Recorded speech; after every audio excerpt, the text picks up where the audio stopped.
Guys, we've made it. Episode 50. There's only really one thing that I can say to you. We ride together. We die together. Bad boys for life. Suck my balls. Suck my balls.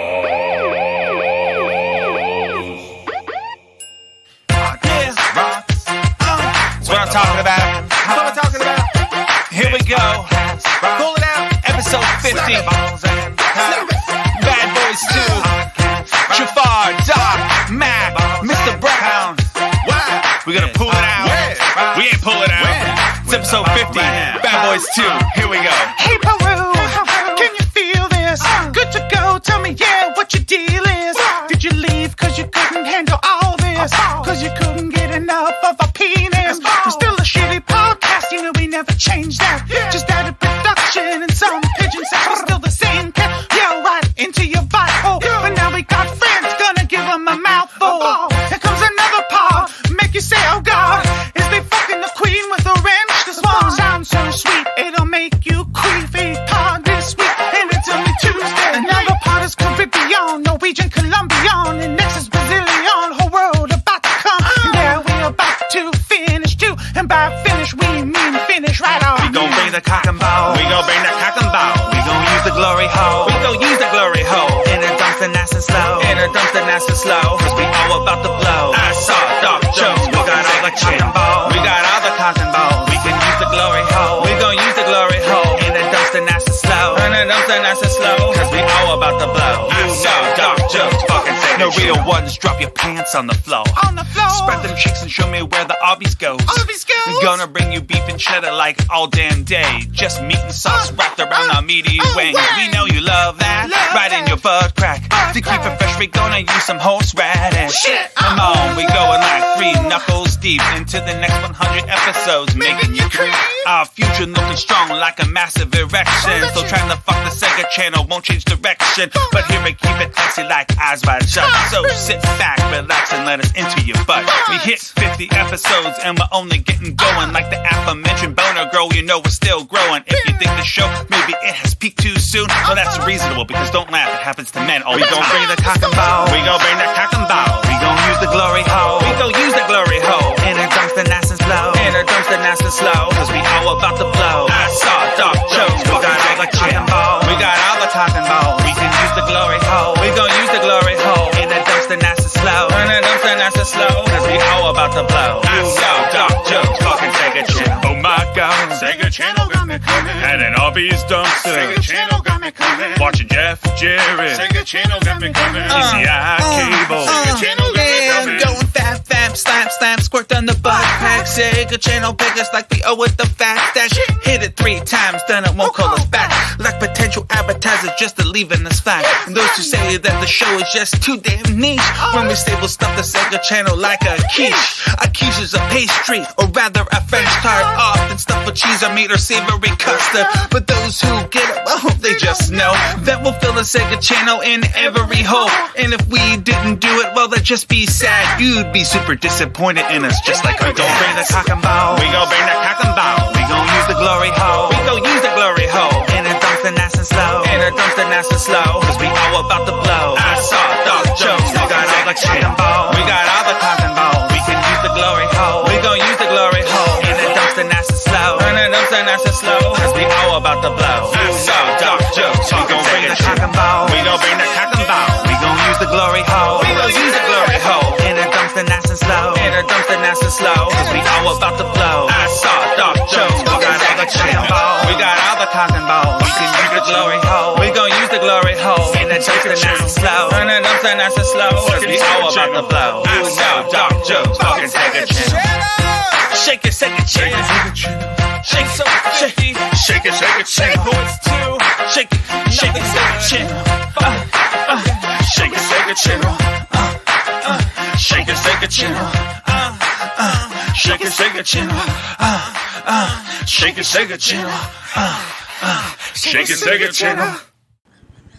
Ladies and gentlemen, I really want to just say that, you know, after now 50 episodes, I've learned a few things about the show. I learned Full of surprises. I learned that one of the things I really disliked was when we were apart and we had to record virtually, because I felt like it took a lot of the energy and the part of the personality of what made our show great. Dare I say, it was in fact great and is great. But the one thing that we did have going for us when we recorded virtually is that during the hilarious intros, you could mute yourself while Noah went on and did his thing, and you could just laugh your fucking ass off, and no one would know. I don't know. No one knows, except for the people sitting around me, how difficult that was to not laugh uncontrollably during that entire intro, because it was fucking hilarious, and yet again, I will give you your flowers, Noah. You're a fucking genius. Thank you. So That's a catchy fucking tune. that's my new For the fucking. record. That is my absolute new fucking ringtone, and we're gonna have that conversation here after we're done recording. As you were saying that too, Jones, and I realized myself, it's like, you know what? We could just fucking cut out us laughing our fucking asses off. You could just put the song in anyway. Oh shit! I think that was a really fitting intro to episode 50. We have Episode reached 50. episode 50. 50, we have guys. somehow found a way to Zero. move beyond midlife crisis. We're now We're in the looking golden at years. retirement. AARP's knocking on the door here. It boys. is, yeah. I am. I'm really excited. Is it episode 50 or is it episode 50? 50? 50. Yeah, I'm really excited about episode 50, but I'm not excited to talk about Bad Boys 2. Hey, you shut your fucking whore mouth. That's what that is. Listen, I think It's a cinematic masterpiece. no, it's not. All right, It's not good. Mike and closer. We will get into the weeds. So before we get started, let's get this shit out of the way. I threw the 6-pack. What is everybody drinking tonight? Well, I will start because Mr. Jafar was beautiful enough to hand me one. It is an Oberon American Wheat Ale. It is both American and wheaty, and sure enough, have it on my lips. It is also an ale, Okay. and it is doing the trick here. It is all of those things. How many times do you have something on your lips and then you don't realize until after a while that, oh, this is an ale, or oh, this might be an anus? Too many times to go into it on this podcast. But I am drinking the same. As Noah mentioned, it's Oberon from Bell's. It's a great summer beer. We're in the throes of summer, if We you are. will. So it's a nice, light, refreshing summer beer. Like, you just cut the grass, and you need something refreshing that's not too take the high edge off. ABV to take the edge off. Oberon's a good choice for that. Wonderful, wonderful. Mac?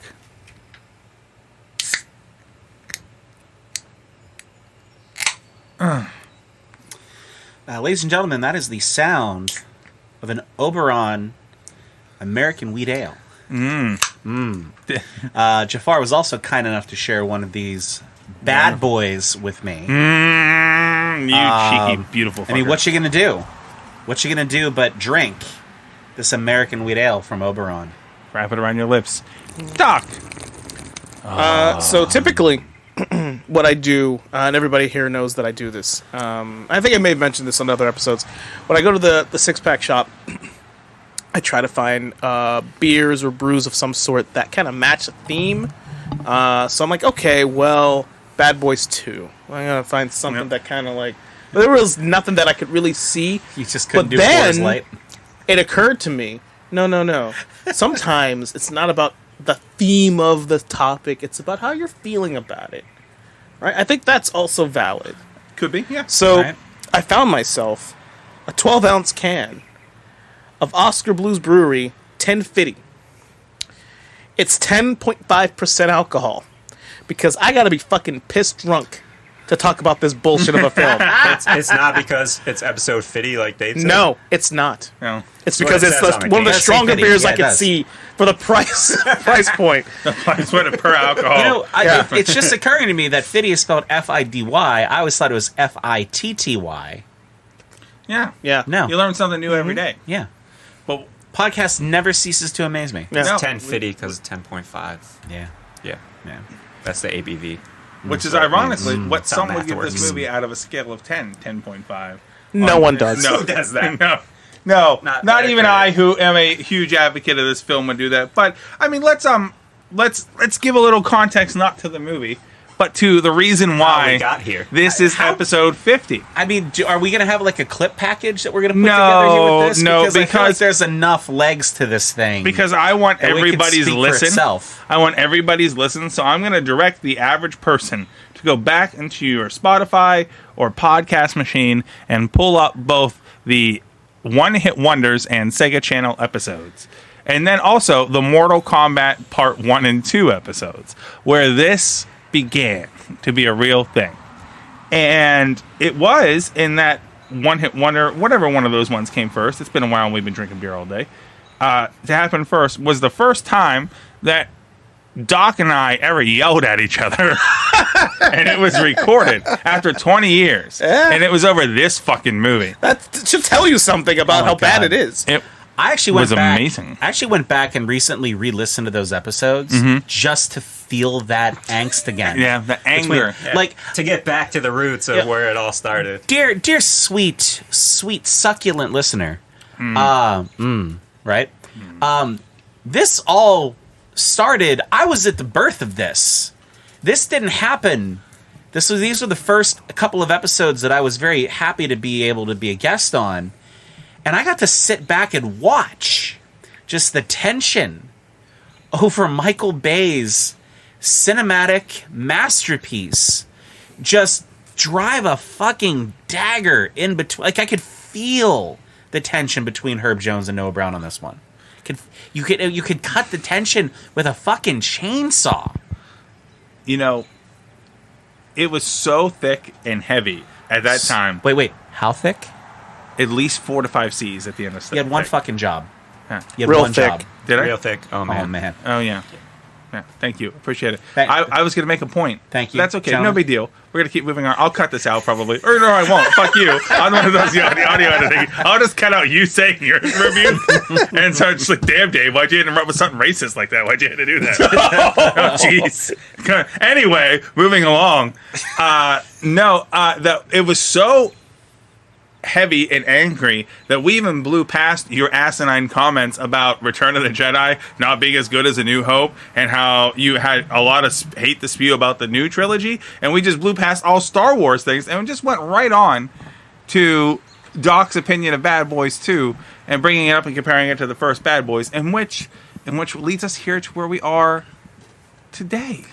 Damn right. Now, I don't think that it's any guess where you and I still fall, having seen the film recently, 50 episodes into this podcast. Do you think if you were a betting man and you were on Barstool Sportsbook, right, that you would bet that either of us feel differently about this film going into today's episode 50? Probably not. Okay, good. Because that's what I wanted. I didn't want to watch it like, shit, this movie sucks. I gotta agree with Doc. Nor did I want you to go, you know what? This is the... If 2005 was a single tear that ran down the face of society and it was beautiful, I'd want it to be this film. No, I didn't want that. I am looking forward, after 50 episodes of doing this show, to straight up motherfucking you about how quality this movie is or how lack therefore of you feel about it. But before we do, gentlemen, I'd like to take a moment before the motherfucking really starts, because I don't really want to talk about the plot of this movie. I want to talk about some titties. I want to talk about some inappropriate comedy, some of the things they said in it, and I just want to scream at each other for a period of time. That's fair. But before we do, I want to be oddly serious for 1 second, despite the fact that what the intro would suggest that we weren't intending to do so. And I do want to thank everybody that has ever listened to this show for helping us get to 50 episodes. Yes. For sure. You know, it's super crucial. How about that? Yeah, right? Right? We made it 50 episodes. Yeah. We're up upwards of thousands of downloads, Yeah. and we Well, really appreciate And that. you know, think about they always say like anybody with a fucking opinion and a microphone can have a podcast, right? Which is true. And it is true. But think about what we've actually gone through to get here. Fucking COVID. Distancing ourselves. Some of us actually even fucking having COVID. Didn't stop us from recording. right? Even instances where, just random fucking crazy ass life events happening, traveling, rejoining certain aspects of like work life, and me being stuck in fucking Tampa. For God The knows how long. technical challenges we've kind of gone through, and it's not easy, ladies and gentlemen, to be consistent with something as we've been with this. And to that gentleman, and especially to you, Noah, as the producer of this and the driving force of keeping this train on the tracks, kudos to you, sir, for keeping the train on the tracks and keeping everything moving forward.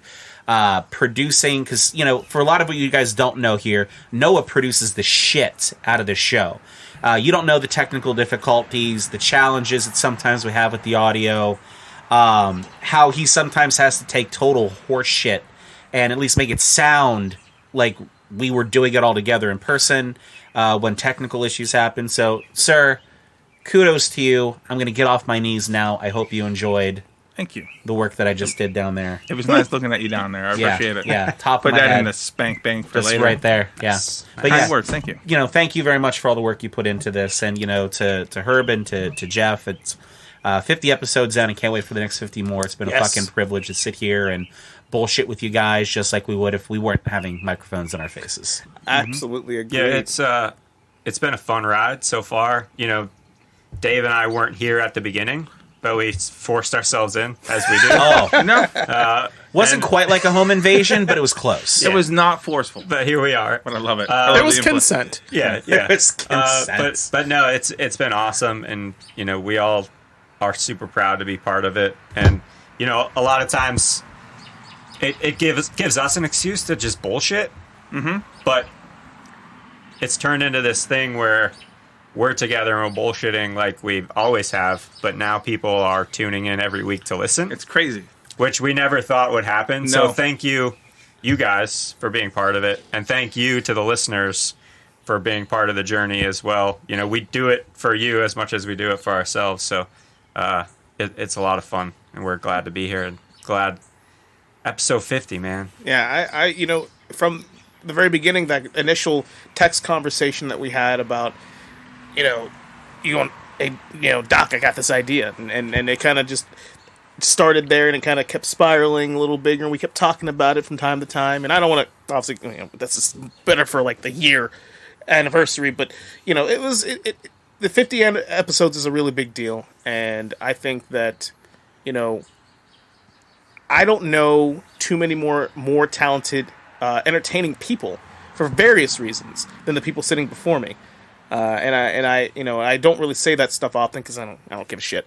But I do very much appreciate all of you for various different reasons, and each of you brings something to the show that cannot be recreated, cannot be phoned in. It is just genuine and it is honest, and I am very proud of this, what we've done, and I cannot stress that enough. How totally unnecessarily proud of it I am. Because it's an accomplishment. I mean, hey, listen, anybody, like you said, can have a fucking podcast. This is true. Mm-hmm. I've listened to professional podcasts, and I've listened to podcasts that are pretty popular that are not particularly professional, and they sound like shit, and they're not very entertaining or very interesting. So I think what we're doing, while although it may be the same, 70, 80 people or whatever it may be listening, but they're coming back because what we're doing they're interested in. So I'm proud of that. So thank you, whoever you are who listen to this and think that what we're saying is somewhat entertaining or interesting. I appreciate each and every one of you, even you, Gib. I appreciate you too. Yes, especially Gib. It's crazy. It's crazy to look at the metrics of it, that when we started this thing, which is, here's an inside baseball to our group of friends. We talk about a lot of stuff, but we never really follow through with a lot of stuff. And here we are, 50 episodes into something we actually followed through on. Like 90 hours worth of content. Yeah, it feels really good. You know what I mean? Like, as just as to say we did it, And so I really am grateful for each of you and how important you are to everything, to the listener, and to think that there's been not just under, but over 2,000 people or 2,000 listens to us screaming at each other about dicks and balls and pro wrestling and video games. That was just in the opening theme song. Yeah. We covered all of it. Covered the history of the show. We appreciate it. As a special treat to everybody for making it 50 episodes, I'm proud to announce that at this exact moment here, when this episode drops, that there are now on our YouTube page, which is being posted with this episode, there are lyric videos now being made for not only the intro for this, but for with Sega Channel tonight from our In Your House 2 episode, as well as a few other musical selections, just because we wanted to let you know that if you wanted to rock that stuff independently, that's available. But you know what? Fuck looking back, guys. Let's go on to the next 50 and shit. man. Let's go right in. whip it out and smack Destiny right on the forehead with it and get arrested and have a restraining order that says we're not allowed Wait, was within 500. Destiny in this movie? Not yet. All right. It could be. It depends on what we want to call the guy who picks up Martin Lawrence's daughter. What he's going by now. Reggie. It's 2022. Reggie. I love Reggie. All right. Let's get straight to the motherfucking. Okay. Bad Boys 2. Jock, did you do any research about this movie? Well, what do you mean? I watched the movie? No, you mean your normal... Bad Boys 2 was released on this kind of date and was produced for this amount and made this amount of money. I have that information if you'd like. I was unaware that I sounded like that to No. you. This was doing a thing with your mouth. Thank you for that. No. You guys, what everybody didn't see was the look Jones just fucking shot. Shivered down Just my spine. shot over I had Noah. to pee before then. Now I don't. Well, it was unexpected. Yeah. No, and here's the thing. I did take notes. I wanted to approach this film. Actually, motherfuckers. I give you credit for calling it a film. I didn't think you were Yeah, going to do I that. think he I really thought you were First of just all, going to call this a movie. Unlike some people, I'm not so fucking biased that like it totally changes how I view something. Right. The first thing I wrote, and everybody can see this underneath episode 50, Bad Boys 2, is open-minded.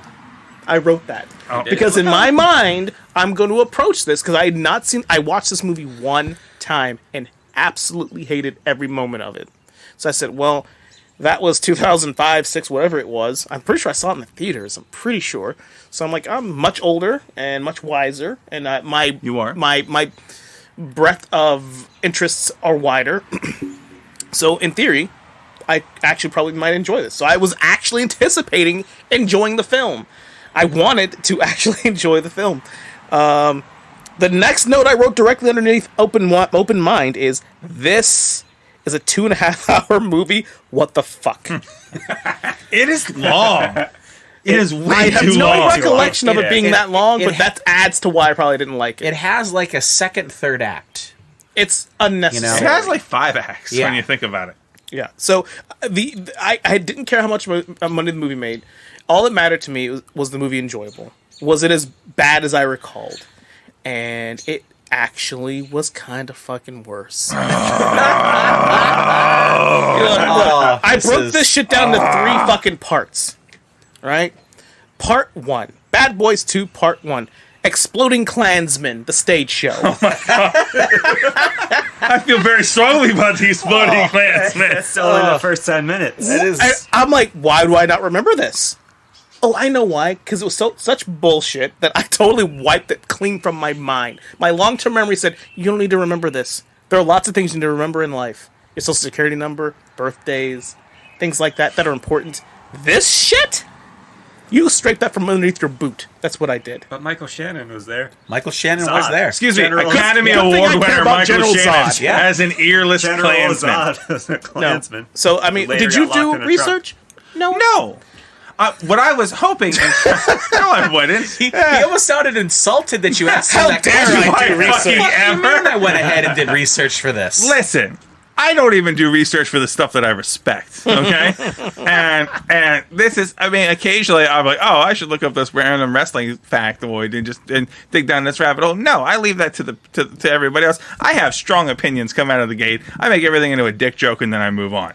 But I really was hoping that you wouldn't, because I didn't. And I wanted the emotion to remain pure, because our audience, I feel, even if they haven't noticed, has been wanting you and I to scream at each other. Well, they're going to be real surprised I'm not going to scream at you. Okay, we can go. But I'm going to scream at What me do we have to as do to you. provoke That almost Okay. feels like a challenge, Jim, Yeah. doesn't it? How do we provoke this? Oh, my There's- God. there's- But I literally- have one thing to correct you on. This is from 2003.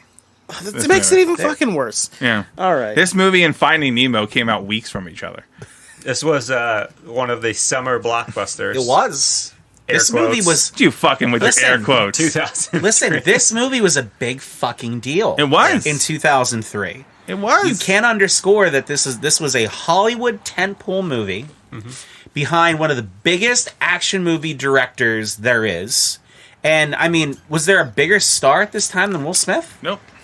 There's a reason this movie came out in 2003 because sometime between Bad Boys 1 and Bad Boys 2, a lot of shit happened for Will He Smith. became Will Smith, yeah. He became Will Smith. Wild Wild West happened, and it didn't zero negative impact to his career. That's how fucking bulletproof Will Smith was. That he survived Wild Wild West and none of you fucking remember it. None of you. Yeah. So, Jafar, before we start instigating each other Yes. into getting really angry, why don't you tell us about some of the research you were kind enough to do? I did like 5 minutes worth of research. That's what it deserves. I watched the movie and then I looked up how much it made. So it was released July 18th of 2003. Like I said, one of the proposed summer blockbusters of that year. The budget was $130 million. It made $275 million, which is why they made more.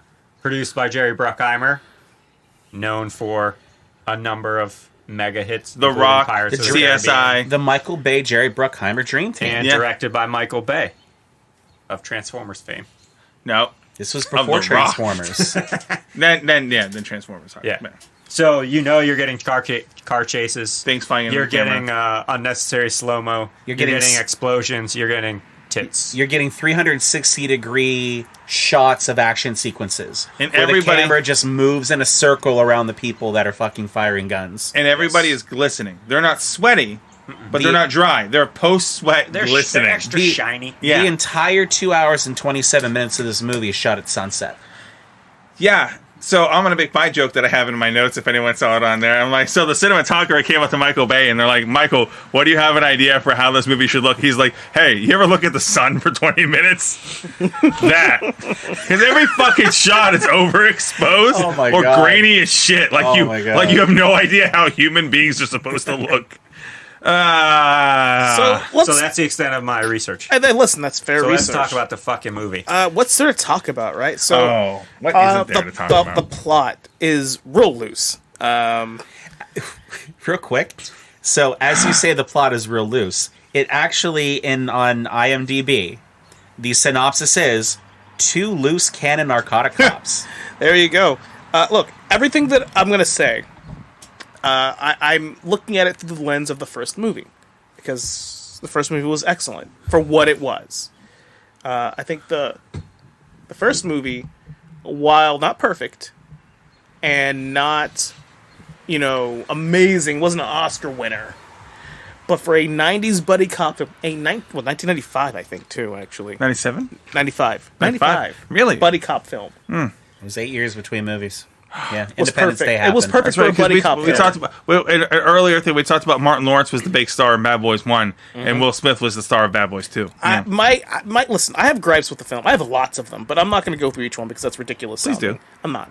But what I'm going to do is talk about what could have been. Because underneath this film was something really good, but they just saddled it with so much bullshit. Like, you watch the first several minutes, like, I'm talking several minutes, and nothing's really happening. Like, but if you watch the first Bad Boys film, you're right into it. You feel the character development. It's already starting. The camaraderie between characters already starting. Everybody remembers the first 10 minutes of Bad Boys 1. Because it was fucking hilarious. Until I watched the movie the second time, I had no recollection of even what happened. You know why? Because nothing actually happened. There was, I wrote it. Hold on. Where's it at? Oh, God. I think I wrote something about Mike Bay loving military porn. I love that you call him Mike Bay. Fuck him. He's Mike Bay to me. I love it. Jesus I Christ. don't That was like so it. disrespectful. no It's so Wait, hold on. fucking- Why is that disrespectful exactly? Because It seems like he really. Michael Bay. But he's people call called me Michael Herb, Bay. but my name is Herbert. yeah, but he doesn't go by Mike. No, he Yeah. he chose. What the fuck? He chose to be. Wait. How many Do people call- call Sam Jackson? They do. And they also call him Samuel L. Jackson. Yeah. What the fuck's the difference? Because when you say Sam Jackson, you're not saying Sam Jackson to be disrespectful. I'm right? not being disrespectful. No. What if I You just... perceive it as me being disrespectful. You should be though. How many like, people- That's what I'm What? saying. Like, Mike Bay, that's his name, right? But look at it He like doesn't this. go by Mike. No, he goes... According to fucking who? Him? Michael Bay. Everybody. Do you know everybody he knows? No. That's That's true. a really fucking feel true like point. You're having. I feel Well, like everybody calls him Michael. I'm gonna call his ass Mike. That's his name. But if Michael Bay's on his podcast, You're he's still doing it, Dave. He's like, but I'm sitting here, I'm really enjoying, the work that Noah does and Jeff does and Dave does and that Herbert Jones. yeah. You know what? That's my fucking name. you know what? Like I don't have to like it, but that's my name.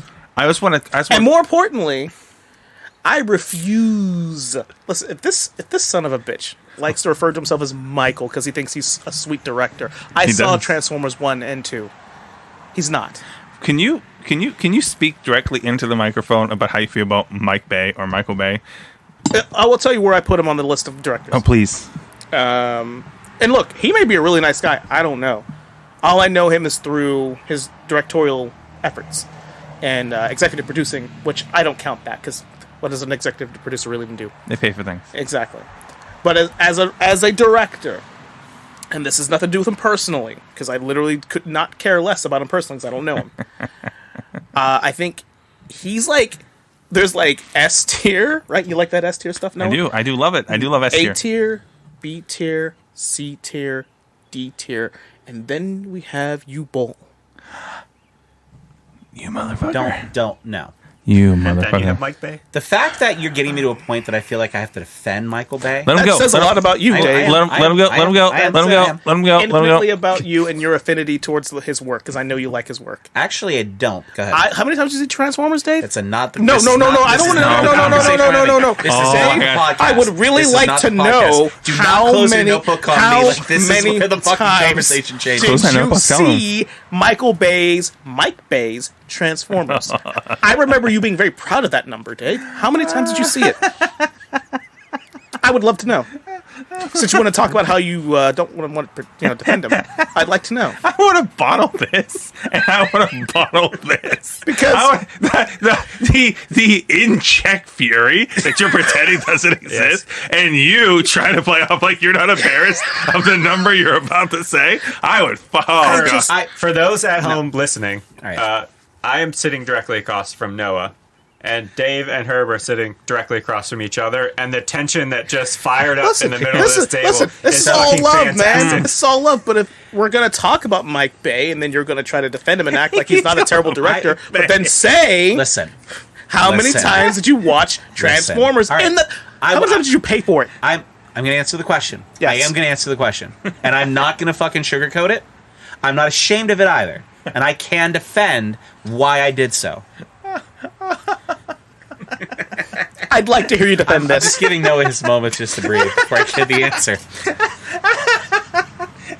This has shifted so drastically. We're not even going to talk about Bad Boys. Oh no, we are. But I think we just got our episode 100 subject right here. but please proceed. 9 times. Brother, I have never in my lifetime as an adult went and saw any single fucking film more than 2 to 3 times. And the only you saw it reason in the theater 9 times? he paid Holy this shit. motherfucker 9 times. Holy shit! Now listen, There is something inherently wrong with this. I thought you meant 9 times ever, and even that's a lot. I didn't expect when you This dude almost got to the double digits. I did not expect whatever came out of your mouth to make me actually think less of you. But I do. It's a laughably high number. the reason behind it was that there are things in that movie that needed to work for Transformers to work as a movie. In the first 5 minutes of that movie, a helicopter stands up. That worked for me. 9 times. Well, He the saw movie. The Godfather 0 times, but he paid Listen, to see I Transformers. didn't bring that up. He did. fucking God. times. I didn't bring You that are up. out of the Jeff fucking You will, have Jeff. you You are out of the will. have brought up the saying. fact. Just bringing that shit up. So, Oh no. the Hollywood Theater had just opened, and they started. They had it for 2 weeks. It was like $5. Like there's just like nights I just didn't have any shit to do. And I was like, fuck, I'll just go watch the helicopter stand up again. So I just did it. I would have gone to an alleyway and punched myself in the dick with a handful of broken glass instead of seeing Transformers for the 7th time. But you went past that. I did. You walked out of the theater 9 times, and you said, you know what? I'm going to tell people about this. Yeah. I'm about to So transform and roll out of this bitch. That's right. So that's, I mean, listen, no hard feelings. That's never- your jam. And here's the thing: you're not apologetic about it, nor should you be. No, that's I'm your not. jam. I'm not. But he's not a great director, and He's not. admittedly, No, he's not. He absolutely is not. I'm not going Admittedly. to sit there and say he is. But there is something that Michael Bay does extraordinarily well, and that is shoot action sequences. I don't think there is a better director that can shoot an action sequence, especially car chases and things like that. So I will go. I will say that. That's his I will- forte. It is his forte. It is. Can he tell a story? No. Can he direct actors? No. But can he shoot a fucking car chase? Like no one's business. Goes back to the South Park thing where he doesn't know the difference between action sequences and special effects or story. But you did not tier him. You put Bull. oh, they're in the same class. Okay. Oh. They ruin things. Look, hey, listen. I'm just trying to think of like any way I can, like, besides the fact that how I feel about the first 2 Bad Boys movies, right? In the movie The Rock, is there any other way to explain and justify any other movie in any kind of way? And No. all right, so here we're gonna do something real fast before we keep going with this episode. I'm gonna do the very rare Noah thing, and I'm gonna break character for a second, okay? And I'm gonna say that objectively, this movie is story structurally terrible. Yes. But I had fun watching it. So, Hey, but that's all that matters. but for the 25 people that just paid attention to that 30 seconds, I'm going to disregard it by arguing about how this movie could come in my house and kiss my wife directly on the mouth, and I would not only be grateful, I would ask, "Where's mine?" So okay, look, the movie. God damn. All right. And it's what sucks is that if I'd seen the second one first and then the first one second, maybe I'd feel different. But I've had an established order of these characters. I have an established universe, right? I have an established like relationship with these characters. And in the first movie, it is quickly established a hierarchy where they're at, and the chemistry is great. And then, although it does make sense because no one ever talks about the after effects of the action film. No, that's the best gimmick in the whole thought movie. that, like, okay, that makes sense, but they fucking shit it so hard. Oh, no, they immediately turn it into a gay joke and a dick joke, and they never go back to it the entire wait. movie. Like they do, but they never expand I upon would it. like for you to read this. Yeah. very last thing that I starred and underlined.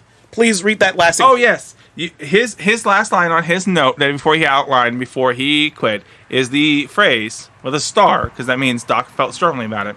Ah yes, homophobia. Hold on one second. I'm going to pick my phone and my notes off the ground, and I'd like you to read this note real fast. It's kind of a little bit erotic.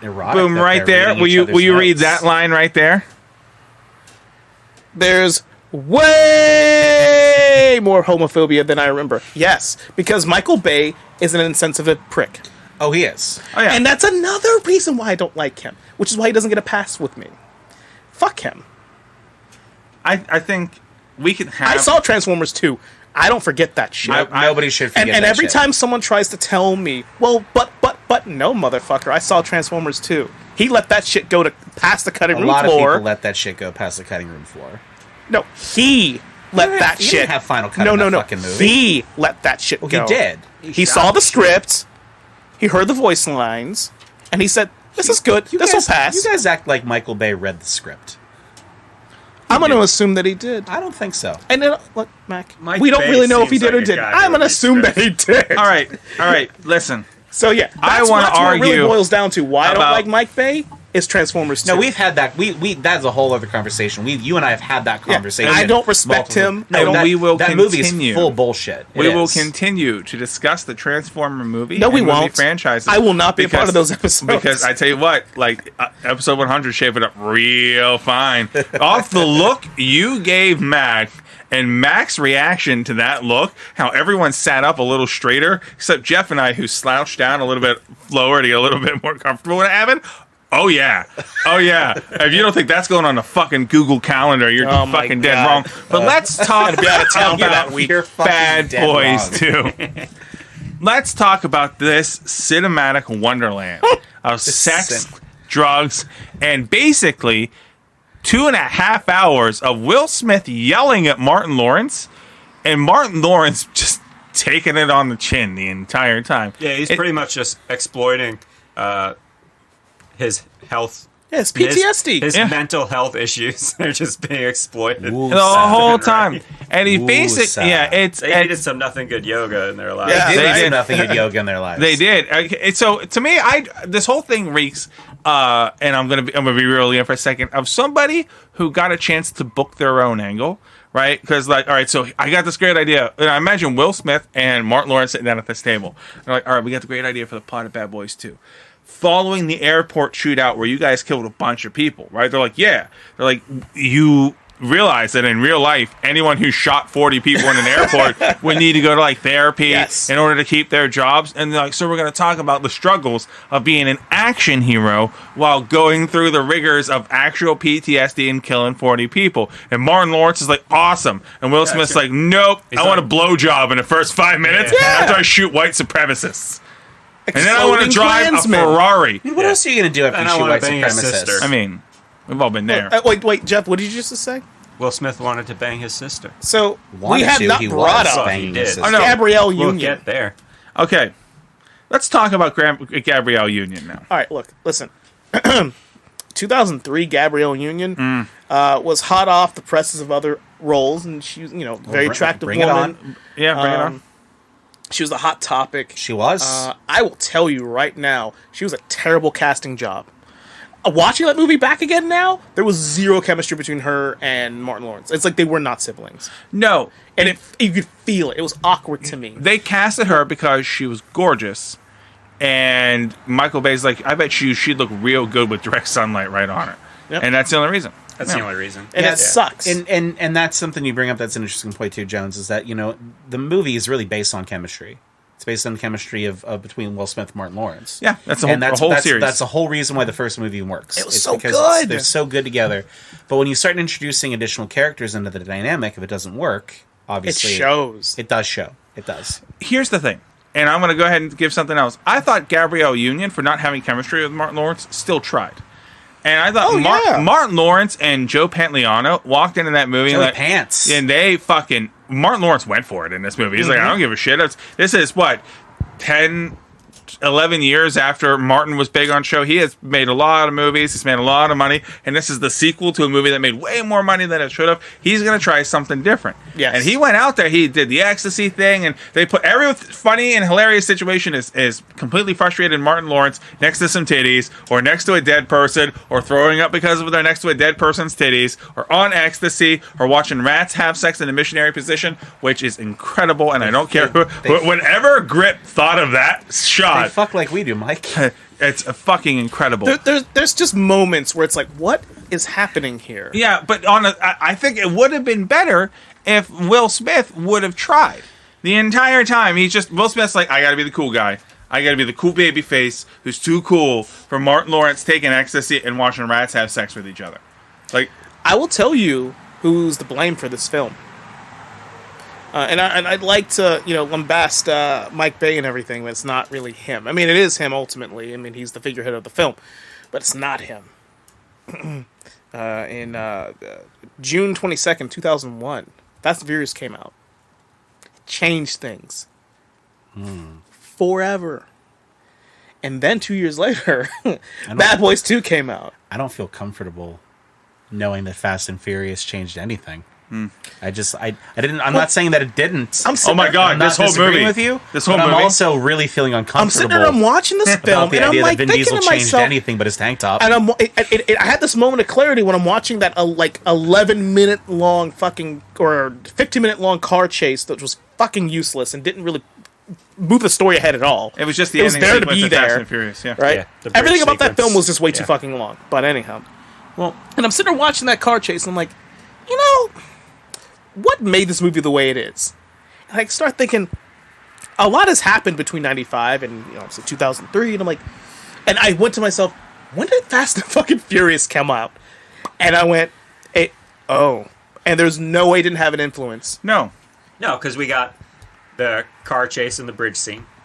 We got a boat chase. Unnecessary. We got another car chase driving literally through an entire town in fucking Cuba.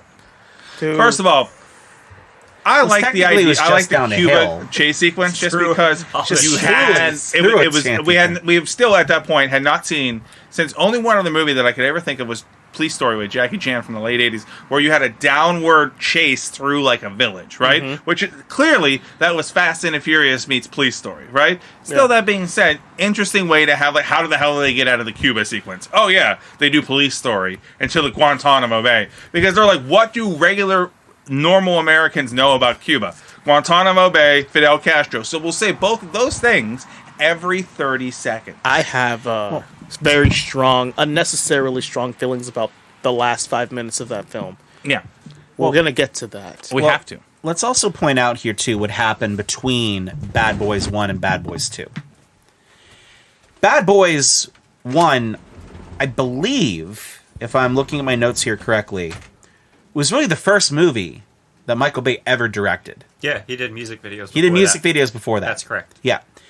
So, your first movie your first film coming out of the fucking gate is Bad Boys. Right. Nobody saw it coming. It's a great start. It's a great start. Absolutely. So your next one is now The Rock. Okay, again, The Rock is a big adventure film. You start to see the car chases through San Francisco. Things start to get a little bit more involved. Movie does well. Next film after that is Armageddon. Arguably the biggest movie of the summer of 1998. So now all of a sudden, Michael Bay's first 3 movies coming out of the gate are Bad Boys, The Rock, and Armageddon. All 3 fucking smash hits. Yep. Right. Whether they're good or... Bad Boys is good, The Rock is good, Armageddon starts to slip. And then you get Pearl Harbor. You know, I forgot about that film. there's a reason why you forget about that man. film. Everything about that film is forgettable until the bombing of Pearl Harbor happens, Right. and then the movie becomes really good. Because, again, Michael Bay does really what he's good at. And then you get Bad Boys 2. So at this stage, Michael Bay's writing his own fucking check. So you're not going to get the same kind of action sequences and things, even though I will agree with you that Fast and Furious had an impact. But also, Michael Bay at this point has the ability to do things he wants to do in a movie set without a producer telling him what to do. Yeah, So- most of those movies made big bang. Lot of And, money. I mean, Transformers, each of those movies made close to $1 billion. Oh, yeah. Not more. Yeah. I want to talk about that. I want to talk about why we have to deal with Michael Bay as a person for the rest of our lives. Walmart.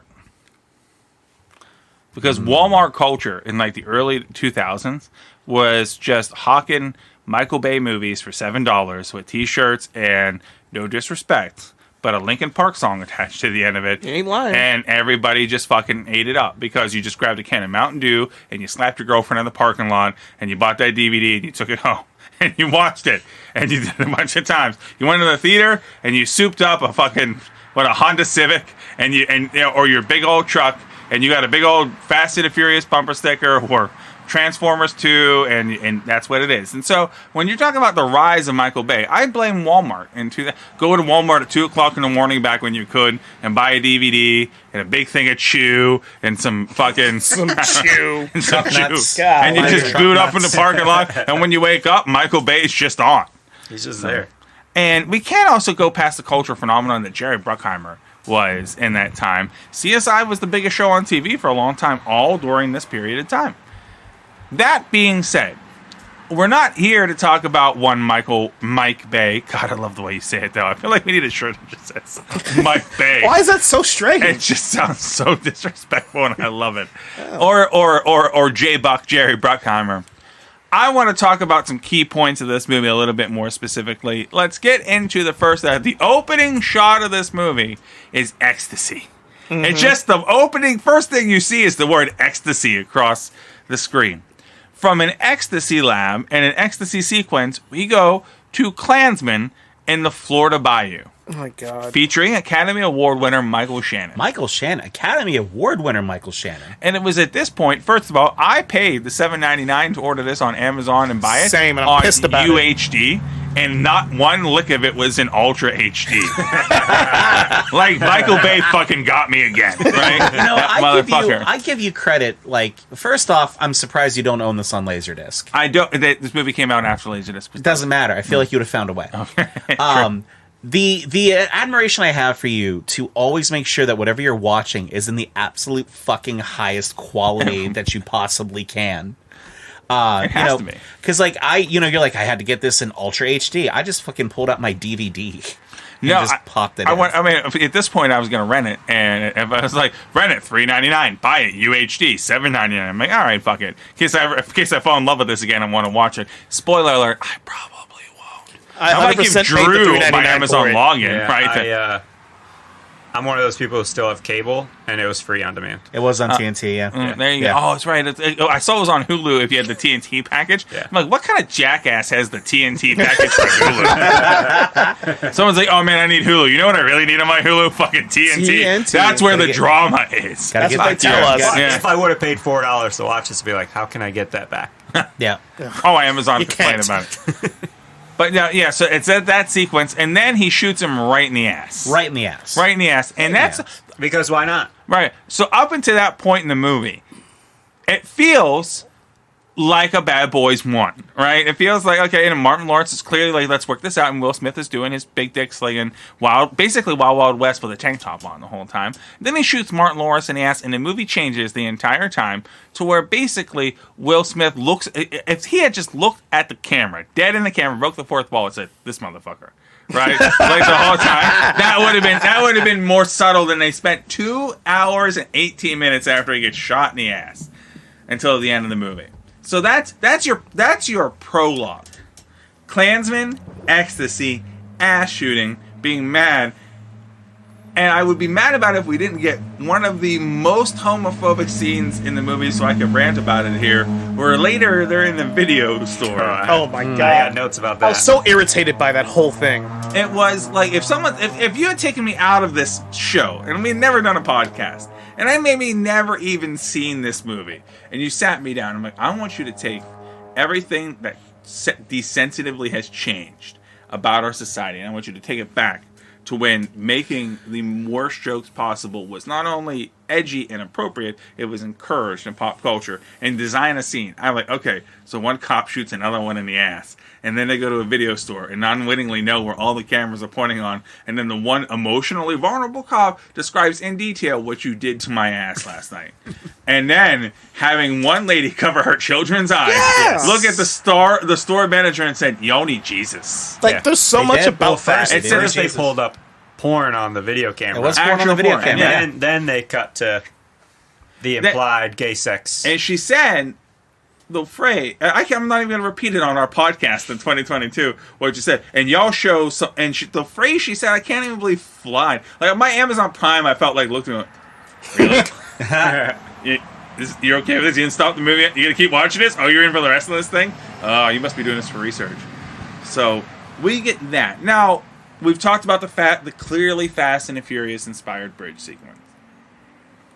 But I want to talk about the absolute toxic masculinity present in every single scene in this entire movie. Somehow, even in the scenes where Martin Lawrence and Will Smith are not in this movie. Can we talk about this? Johnny Tapia still finds a way to be toxically masculine, belittling his cousin, who does nothing wrong and gets shot in the face because of it and the whole time. Every single scene. Even Martin Lawrence's wife cuts his balls off in this movie. The whole film felt like somebody who had an axe to grind wrote the script. Yeah. There's actually 5 people that had Well, access there's to our graphics. problem. Five people That wrote answers this everything. movie. There are It took 5 people to there are fuck this up. 5 names. I listed could there. huff glue in an In-N-Out burger parking lot and come up with this movie in 20 minutes. And it took 5 people to do it. And I'm saying that respectfully.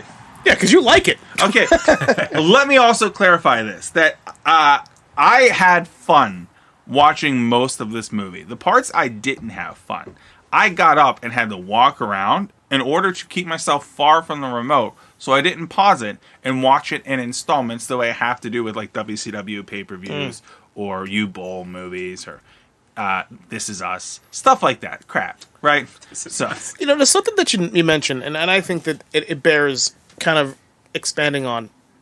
So you Matt kind of mentioned how he had some blockbusters, and he made a lot of money, so he could write his own check. yeah. And so that means that he's unchecked in what he's doing, and it actually kind of lines up. I wrote in my notes, I'm not feeling how cool this movie thinks it is. It does think it's really cool. Like, it is not nearly as cool as I think that Michael Bay thinks that he is, and that he thought the movie would be. And I remember, and as watching it back again, I remember the feelings I had sitting in the theater, thinking to myself, this is insultingly bad. Like, again, this is all through the view and through the lens of the first film. I can only watch this through the lens of the first film. Damn the third film, that's a whole other conversation. That was a product of Fast and the Furious franchise. Big time. And you know that's true. Yeah. I only saw it that one time when we saw it. All you need is paid one real time. money to see that movie. It was a birthday gift. Yeah. We had a whole time. What was it for Drew? Was it a birthday gift? If it was. It was like a birthday gift. I didn't pay for it, I don't think. No, I think I took everyone to see this because I wanted It was to in go out and January. do something. Yeah, It was a January. It was right before the pandemic hit. It was. We destroyed, as we mentioned, we destroyed a Buffalo Wild Wings. Yes. And then stumbled into the Century Square Luxury Cinema Yes. to see Bad Boys 3 on opening night. Which was a fun and, film. And we It figured was out real ridiculous. fast what the Century Square Cinema's limit on how many beers you can order at a time was. Yeah. Yeah. But it was the last time before the pandemic that we had a boys' night out. But this movie really takes itself fucking serious, doesn't Like, in a weird way. Yeah, and it fully embraced the sort of bro culture. Yeah, which is, again, not Specifically like awesome. around Will Smith and not anyone else. Like, everyone else is sort of cast aside. Martin Lawrence, in particular, was sort of cast aside Yes. as a result of that. It didn't feel like an ensemble film. It didn't feel like a buddy cop film at all. It's because it wasn't. And that's what made the first one good, because it was. Yeah. There's two Mike characters Lowry. that you can I bind love with. the way he just Mike disdainfully. Lowry. Love the way he absolutely says it. And Tia Leone. Now, here's the thing. Let me give the Bad Boys movies credit for one thing. They cast whatever the main lady is in the movie is always fucking spoken. Right. In all the movies. Tia Leone in the first one, Gabrielle Union, Right. and whoever that actress is in the third movie that absolutely is the reason incognito mode was invented on Bad Boys. All right, whenever your family has a shared PC. Hell yeah. Right? That being said, it feels like this movie goes in, okay, so Will Smith is the cool guy, and everybody else is lame, and Johnny Tilapia is lucky to be the main villain. Whereas that weird French guy that's just like so French, it's almost disturbingly French from the first one, Yeah. felt like an actual He menace the whole did. time. Yeah. He felt like he could cut a motherfucker if he needed to. The other one felt like a caricature of a villain. Also, no nightclub in the history of nightclubs has ever looked any way that a nightclub looks in a Michael Bay movie. Megan Fox was in that scene. She was an extra. Was she? Yes, she was. Uncredited. Yep, uncredited. Did we all catch Michael Bay's cameo in this movie? Oh, yeah, I saw Yeah. Mike Bay in that fucking scene. Yeah, Mike Bay in the scene where they try to steal a car, and he's in the shitty car. Yeah. And and then he yells, and I feel like he said something racist to Martin Lawrence before he pulls off, which Wouldn't fits. surprise me. No, and then Dan Marino shows up for some strange reason because Miami. Because As himself. he was Yes. doing the test drive in the car Yeah, that they stole from him. yeah. So Because that's what cops do. let's talk for a moment here. So we can all kind of agree that this movie should be more fun than it is. It takes itself way more serious than it should be. And ultimately, even I don't remember the movie being as bad as it is. That being said, Right. let's talk about the realism of this movie. What realism? All right? Why would you do that? All right, let's think a second. I think this movie takes the record for at the start of an action movie, how quick it would be into the beginning of the movie before the main characters are fired for what they do in the movie. Because you normally have like Steven Seagal and he's like one cop against the whole world. They make it like 15 to 20 minutes before like maybe he shouldn't have done that to that suspect. He'd be placed on probation. first of all, what we all know about police justice is it's very difficult for them to get fired for anything. You Right? gotta really try hard. You really got to try hard, and you really got to get caught on video for that. But then, let's see, how far, even though it's Klansmen, well, actually, I'm just going to call a spade here in a moment. Do you think 2 men of color would have been able to shoot a bunch of white guys in the Florida bayou and been allowed to walk away from that? No! Right? Absolutely And not. we're in the opening prologue of this movie, not Yeah. destroying a major Key West highway, which, by the way, we've been to Miami. That road is not near Miami whatsoever. Yeah. Right. Meanwhile, so there's 0 collateral damage in terms of what Infrastructure. they did and the infrastructure and all that shit. And then Joey Pants is like, "Oh, I got to cover for you guys again. Don't do it again." And then they do it 8 more times. Do it again! It's like, you guys are on your last straw. And then he hits the most cliche fucking line in a movie that I've seen in a long time. It's like, I got a DA so far up my ass, if he burps, I taste it. Like, Jesus Such Christ. a terrible line. They're like, I don't know. Like, Mike, what do I say at this line? He's like, I don't know. Fucking what's the worst shit you could make up? And he's like, I got you. Something his other- uncle used to say to him. Yeah, it's like the only thing worse is that if he had just been chugging antacid the entire time, and if someone had been 3 days from retirement. Listen, look, the whole film felt like it felt like Mike Bay was swinging his dick, and I don't mean that in a good way, No. right? First of all, and I'm going to say this in a very disrespectful way. What dick? His creative dick, Noah. No, he hasn't. I don't know. I feel like you got to get like a helicopter spin and get like a full running twirl, and someone would be like, "What was that?" Oh It's my like, God. Somebody has a bug in Fair. here. Gentle breeze. Yeah, Dude. gentle breeze. No. It would have flown into the camera. That would have been it. Everything about and I'm like watching, and there's so much I'm rediscovering watching this a second time, and there will not be a third. I'm gonna tell you that right now. All right, threatening, the scene in the morgue where Martin Lawrence is sitting next to the corpse, and the there's just a boobs. gratuitous titty shot, which is part 2. That's where part 2 stops. Yeah. Right? Part 2, chapter 2, big ass dead titty. I feel like if this goes 2 episodes, episode 51 has to be called Part 2. Big ass dead titty. Absolutely.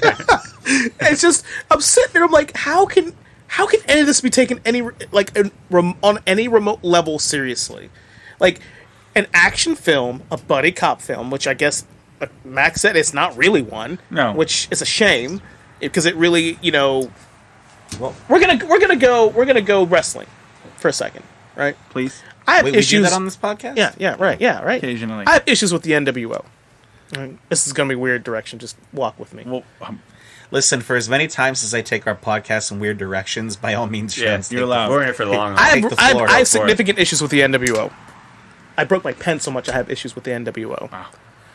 Because a heel, or heel stable, or heel group is only good when they get their comeuppance. The NWO never got it. There was no payoff. They didn't get their ass whooped at the end. nope.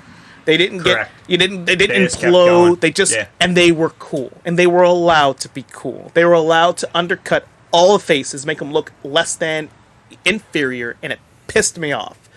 Like, bothered me so much, right? So I liken that to how Will Smith, like we kind of echoed, treated Martin Lawrence, right? In the first movie, they were equals. They were. Like, and although obviously Mark Lowry was way cooler, way smoother, obviously. I mean, duh. But it didn't matter because they were partners. And it felt like they were partners. And that, Martin Lawrence's character, he was a family man. Like, that was his jam. That was his thing. Yep. Will Smith was all about the ladies and getting his dick wet. That made Had sense. the big money, drove the fancy car, had the nice Exactly. suits. What was it? Oh God, we're just the balls dragging the fuck along. I fucking love that line. It's good. It's fun, and I to this day still remember it. But in Bad Boys 2, all Will Smith does throughout the entire film is just cut Will Smith. Oh. Just make him Yeah, look. he just belittles him the whole It doesn't. time. Just It doesn't belittles Martin line Lawrence so bad. up. Nothing. And then so we're in this morgue, and poor Martin is looking like a fucking idiot. Like this badass cop who saved the fucking city years earlier, looks like a fucking pussy. Like not knowing what to do, where to hide. He's literally bumbling around most of the and movie. and I'm just like, what? And it just bothered me. Like, why would they do this? For the sake of making Will Smith look cooler than he actually is. See, I don't think it's about making Will Smith look cooler than he is, because when Bad Boys came out in 1995, Will Smith's acting credits were The Fresh Prince of Bel-Air, Little Stint on Blossom, Made in America, 6 Degrees of Separation, right? Then Bad Boys comes out. Then after that, you get Independence Day. You get Men in Black. You get Enemy of the State. Mm-hmm. You get Wild Wild West. Legend of Bagger Vance. Ali.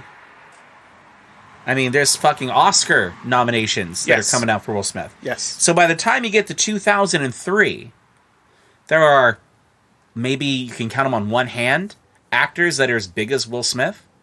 You know, unfortunately, when the movie's made in 1995, Will Smith and Martin Lawrence is the bigger star. Easily. He has that thing. But unfortunately, regardless of why it happens... But they put him on the same level. No, I know, in but the I'm first saying, but movie. but you didn't have the direct sequel 3 years later. You know, I think at this point they were even happy they got Will Smith to come back and do a second one of these. But regardless of whether it was mandated by Will Smith and his team, if it was mandated by the studio, or, you know, it just happened to become that way because now he's Will Smith. It isn't balanced anymore. It's supposed to be. I'm not saying it's not supposed to be. I mean, I agree with you. It just isn't. You know, the reality of it is he's the biggest fucking, one of the biggest action stars in a world where we're not producing action stars anymore, which is another thing to keep in mind, right? You know, you're not getting more Arnold Schwarzeneggers and Sylvester Stallones and Bruce Willises at that point. So once you get Will Smith kind of coming up, it's a big fucking deal that you even get him on this. It's just it's a whole the playing field isn't level anymore. And I will agree with you, Jones, that it does completely take away from the dynamic of the two of them, which is why the movie's supposed to be strong. Even though they do still have a dynamic, it's not balanced. It's a weird As Libras, relationship. we need balance. Yeah. We don't fucking have that in this. Yeah, so I think, you know, again, like, the whole film felt lopsided. It just felt like it was the Will Smith movie. It is and one, it shouldn't it is have. the is the left testicle hanging lower than the right one. Listen, I have a lot of fun watching certain parts because I still remember them fondly. But it was way less parts than I remembered fondly than when I screamed at you during the One Hit Wonder. You did scream at me. I did, and you have this way, and I think the listeners can now, after 50 episodes, call us out that you don't have to be screaming and go on a tirade. You could just look like somewhere, he doesn't even know why, but he's rolling off some sort of sweaty, like 19-year-old supermodel, and Michael Bay's like, someone just fucking call me Mike. And he got disrespected by it, Oh, right? how is Mike disrespectful? Because I know what you meant by it. It's Mike. That's his fucking name. You know, and that right there, like, I'm not taking responsibility for calling him Mike Bay. It's Is his even more name. digging to him. Mike Bay. I'm not sitting here riding the Mike Bay trade, okay? But I'm saying is that you have a very subtle way to get people worked up. That being I said, could call him a son of a bitch, but I don't. He is. I call him Mike I actually Bay. think you calling him Mike Bay is worse than calling him a son of a bitch. How is it? Okay, listen. We will agree to disagree because I'm not sure I follow you guys on that. Okay. That being said, I feel like Martin Lawrence was the only person who tried in this entire movie as hard as they could. And I don't know why he agreed to do the movie, because still Martin Lawrence in 2003 has more stroke than Martin Lawrence today. Did Not Black even- Knight come out before or after that? What? That's what I'm about to pull Black up. Knight come out before or Oh, after that's that? a That's what great I'm looking question. for. Hold But on. like the thing is like, so he was undercut like as a character. Yeah. Will Smith's just shitting on him the whole time. Shot him in the ass. Made fun of him for his dick not working anymore. Like, just put him in all these terrible situations. Made fun of his mental health. Like, Yep. just getting shit on for the entire movie. And he's like, this is why I want to leave, Mike. This is why I don't want to be your partner anymore. And then he goes right back to it. He's like, oh, I'm It's just like that kidding. I abusive love you. relationship that you always go back He's to like, at the you end. know, but and- he's like, I'll buy you a new pool. It'll be cool. So first of all, Mm-hmm. when did Black Knight come out? Black Knight did come out before Bad Boys 2. Black Knight that came stock out in had dropped, 2001. When, we're so talking- they were yeah. probably shooting it. Oh, See, Yeah, now he between done fucked up with that now one. between Bad Boys and Bad Boys 2 for Martin Lawrence, There We've weren't a lot of got- hits, we got a thin line between love and hate. what's the worst that can which happen? was pretty good. Nothing to Lose. Yeah. No, Life. that was okay. I like life. It was a fun movie. Yeah. Blue Streak. Not a good movie. Oh, all right. Fun though. Probably terrible now that I'm thinking back on what my opinion Watch of it this again to movie see is. if you like it still. I can't justify that to my wife. Honey, I just bought Blue Streak on UHD. Not Medea, Big Mama's House. And then some movie that I've never even heard of. What's the worst that could happen? Yeah. That's what I would say. Yeah. And then Black Knight, National Security. So he had reached a level. things were not quite Not great for him. That trajectory did not quite maintain even exponentially. So with you what go- Will Smith's career did at that point. Bad Boys. You go like let me just put it in perspective for anyone who doesn't bother to Google that. Bad Boys 1, 1995. You're parallel to Will Smith. Nothing But Trouble. You're parallel or Nothing to Lose. What is it? Right? Yeah. You're parallel with Tim Robbins. Then Blue Streak. You're parallel with Luke Wilson. And then lastly, you're parallel with Danny DeVito. No disrespect to the DeVito, but like, bro. Like This in isn't- 2001, Danny DeVito ain't. This ain't 1988. This ain't Yeah. twins. This isn't Arnold Batman Schwarzenegger. Returns. Yeah. No, and you know, it's Independence Day did something for Will Smith. That movie launched him figuratively and, you know, cinematically and everything into the stratosphere because that movie was so fucking huge. And when you go Bad Boys to Independence Day, you're moving in that direction. Those were both hits. Independence Day made all the money. And, you know, now you're picking your scripts instead of being given your scripts. Right. We got to call So- something else, though. We got to call something else out, though, that really does not. So the first movie makes Will Smith's character, Mike Lowry, out to be a playboy who still does the right thing because he's a thrill junkie, but he still likes to be a good cop, whatever cliche that is, right? He's going to do the right thing. In Bad Boys 2, as Jeff mentioned, he belittles Martin Lawrence's erectile dysfunction, his failing mental health, the fact that he does, you know, all his insecure masculinity. He takes advantage of his family life. But we're forgetting the whole thing that Will Smith, this man's best friend since high school. God. Yep. Since high school. So let's put it, if that's his little sister, she was a child when they first met. He flies to New York and has sex with his sister and doesn't tell Martin Lawrence, his best friend and partner, who has now been shot in the ass by Will Smith, doesn't tell him. And then when he finally, and Gabrielle Union's like, let me just tell him it's not a big deal. And then when they finally find out, Will Smith lies to him again and says, oh, nothing happened though. Nothing happened, you know, and I'm just going to stammer through. And never, ever apologizes for it. Yeah. Now, I know that she's a grown woman and he's a grown man and things can happen. But there's not like, oh, he didn't have to ask for Martin Lawrence's permission. This ain't that kind of shit. Just tell your man that you're having sex with his sister. Right. And then when he confronts you about him, don't lie to it again. Because here's the thing. And I was playing back my head. I'm like, he's telling Martin Lawrence that nothing happened. Nothing happened. But as soon as Gabrielle Union sees him, she jumps and straddles the shit out of Will Smith. Like full vagina force grab. She did lead with her vagina. In that. She led with her she did. labia. That is a labia-led hug. And then when he gets to Cuba, and he was being held at gunpoint, and Martin Lawrence, for some strange reason, with this weird toxic masculinity, mans up and shoots a dude inches away from Will Smith's head, and he does that terrible catchphrase about "That's how you shoot," which is, oh, you mean at my face? That's how you're supposed to shoot. Because that's how you drive. Yeah. From now on, that's how you drive. Exactly. Right. He From the first decides movie, by the way. to march across a minefield to kiss the lady he apparently is not having sex with in front of her brother, who they've never had resolution about this. Right. If I were Martin Lawrence, now let me just ask this: if my gun accidentally went off again, I'm still in Cuba. I can't be tried for this by any single person. No, technically speaking, they're on U.S. soil. No, they aren't, because Johnny. If you just shoot at the ground, you hit the mines. Yeah, Johnny Tapia is like, you're still in Cuba. Tomato. Yeah. Which I remember. Okay, let's get to the point here. At the end, I remember that last 5 minutes being way better than it I did fucking too. was. I did Oh, too. man. Because you're like, okay, so they're gonna do a police story down the thing. They end up at Guantanamo Bay. The car's wrecked. Guys are getting shot, and then you realize you're in an active minefield. You're still in Cuba. How do they get out of this? Sounds like a good pitch until you realize what happened. Yeah. So, Listen, the sequence though of them blowing the fucking shit out of that house. Yeah. Oh, I mean, cool, I guess. I mean, was. part of me blow the hopes shit that it out was of the Jerry house. Bruckheimer's actual house. Look, I actually know about that house. Do you? That was like a $26 million house that nobody would fucking buy. Like whoever built it, like ran out of money after it was built. They like foreclosed. The bank couldn't get anybody to fucking buy the house. So that was not like a model or anything. That was a legit house. That's why there were no windows in the whole house? Yeah, and they legit decided, as a part of the movie, that the studio was able to get it for pennies on the dollar, whatever, so they could blow it up as a part of the movie. So, I had no recollection of the end of this film. It was all gone. So when I'm sitting and watching, like, oh shit, okay, I remembered that they traveled somewhere, but I couldn't remember where. The Marines broke like the core. They like left to go help them out.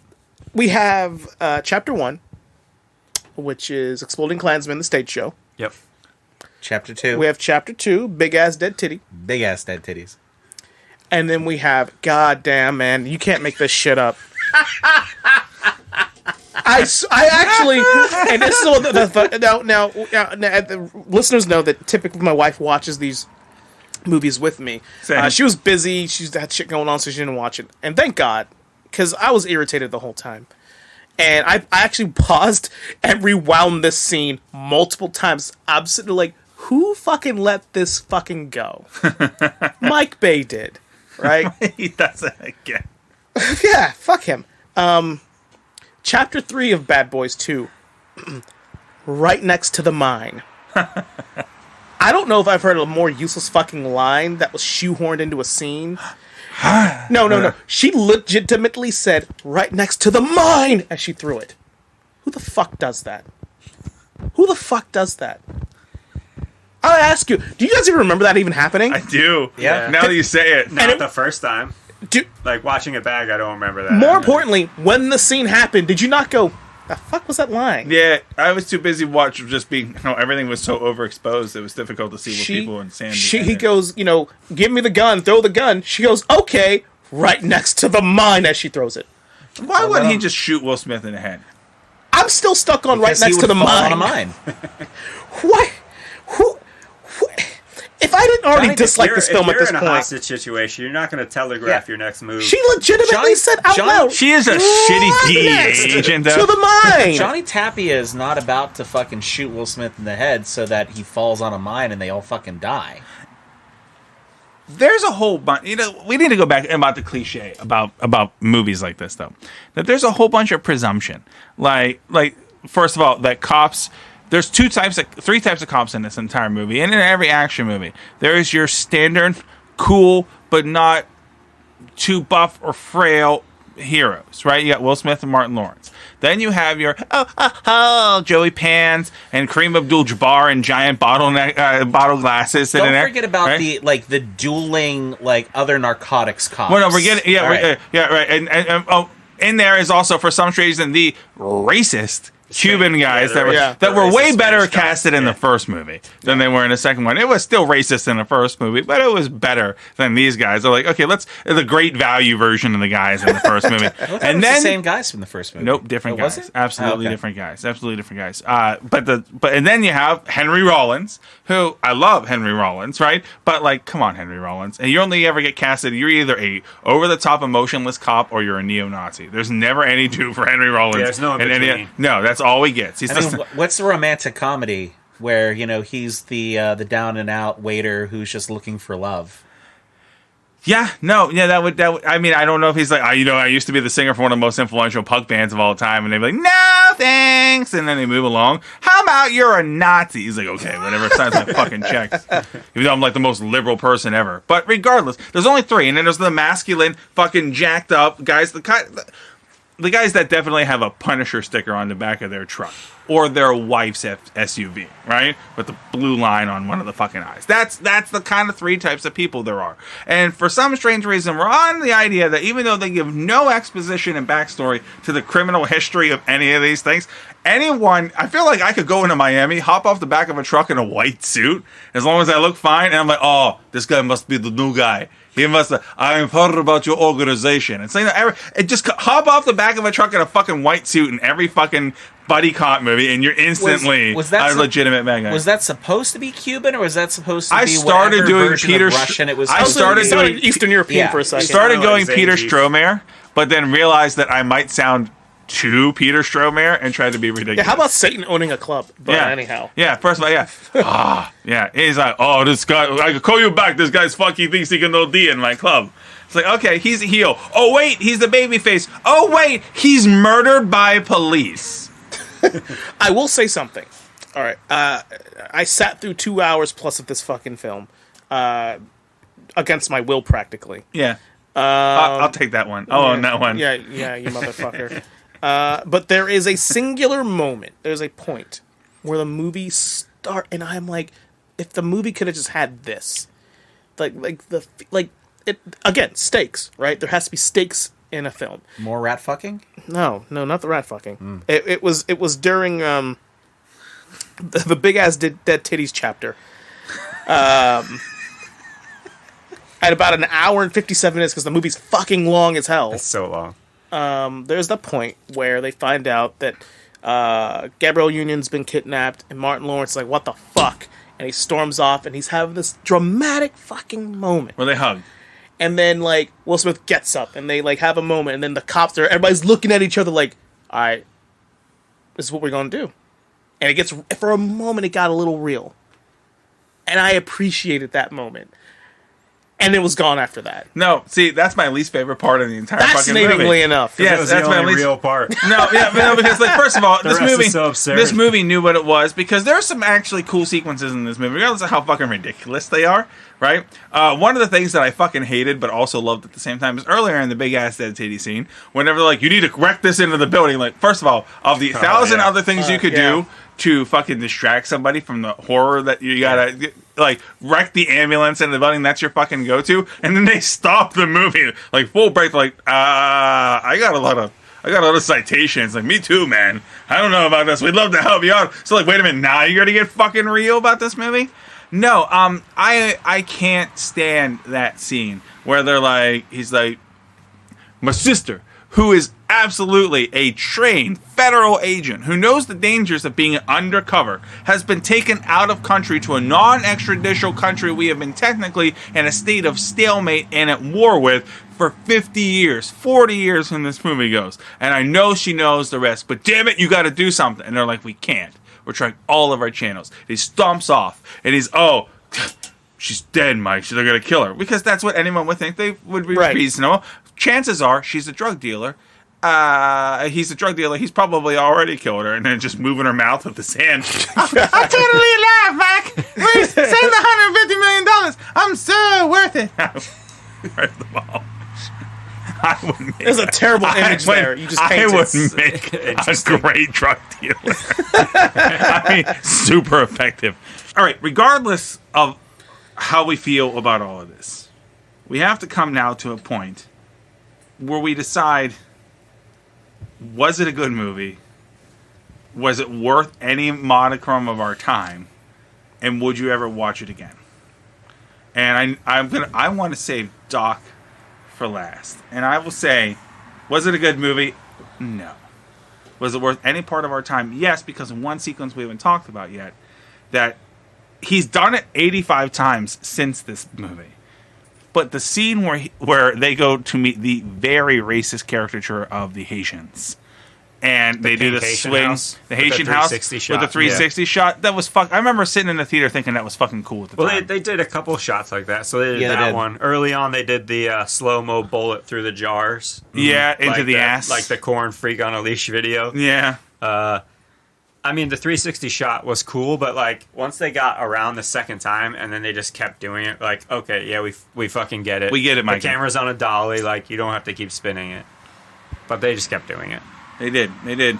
Was it worth any part of my time? And I would say yes, because A, we got that fucking song 52 times in the middle of that movie, which shall live for infamy. And I appreciate Gabrielle Union before she ruined her career, and any chance I get to see her. And Joey Pants can always have a place in my house at my table.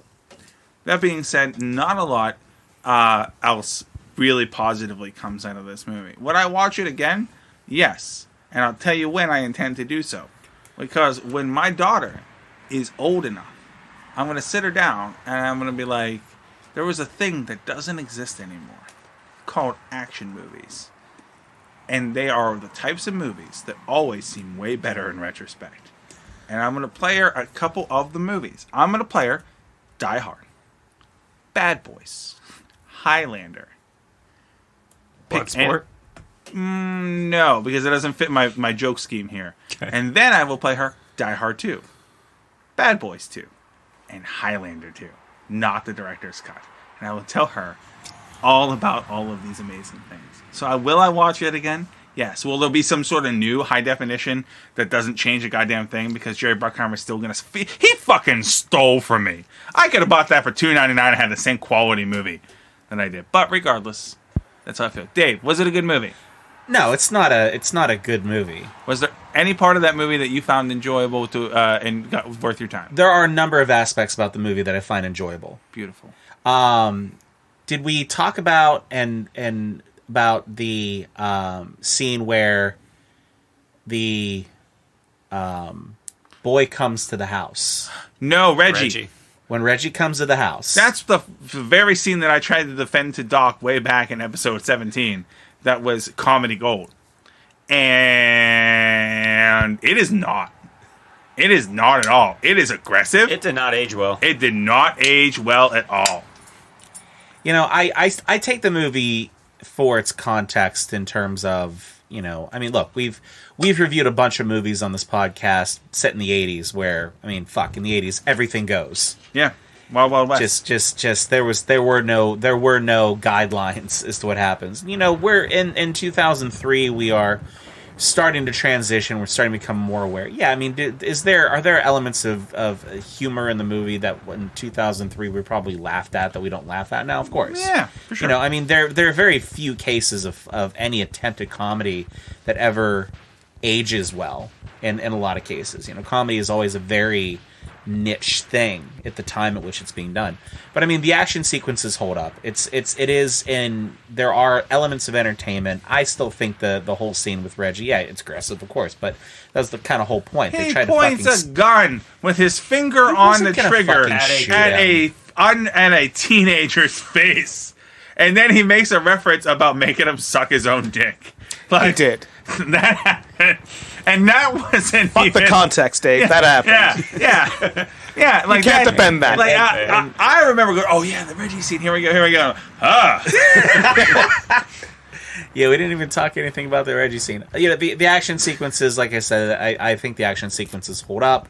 There are a number of enjoyable elements of the film. Is it something that's like on my active watch list that like, fuck, I have to watch this movie again? Well, no. It's not Transformers. But if it's ever on TNT and I'm catching it in the middle and it's like, oh, you know, they're about to go to Cuba, I'll, you know, leave it on for 25 minutes and just watch the end of it. And it's not going to like bother me in that case. So first of all, you would watch it on TNT because they know drama. They do know drama. They do know drama. Yeah. I feel like the movie has crossed the threshold to where before I would have sought to watch it because I thought it was good. And now, if I see it on, I will seek to watch it because I know it is bad. Does that make any sense? It has crossed that line. Jafar, was this a good movie? It was a movie, yes. Was it good or great? No, absolutely not. You know, when it came out, it was a popcorn movie. Mm-hmm. It was fun to watch the first time, and I don't remember watching it again since until recently. And the whole time I'm watching, I'm like, man, this is so long. Like, why is it not over yet? And you know, the action, like Dave said, the action sequences hold up. Some of the jokes, the racial undertones don't really hold up. Oof. There's a lot of that, but would I go out of my way to watch it again? Probably not. At least not anytime soon. But it was an experience revisiting it for sure. Getting a chance to go back to 2003. Yeah. And see what was the height of July in 2003. Everyone was talking about it, even if we didn't know. Here's something else that to put it into perspective. When this movie came out, before I get to you, because God damn it, I am just so excited to ask you a couple of questions. Just you, Doc. I don't care about anybody else. But specifically, when this movie came out in July of 2003, Doc and I knew each other. But the rest of us did not. No, we did not. We did not. So this movie is a movie that is the weird cusp where it predates most of this podcast friendship. Yeah. So it would not be until bubble. October of that year where we would all meet and become friends and start partying together.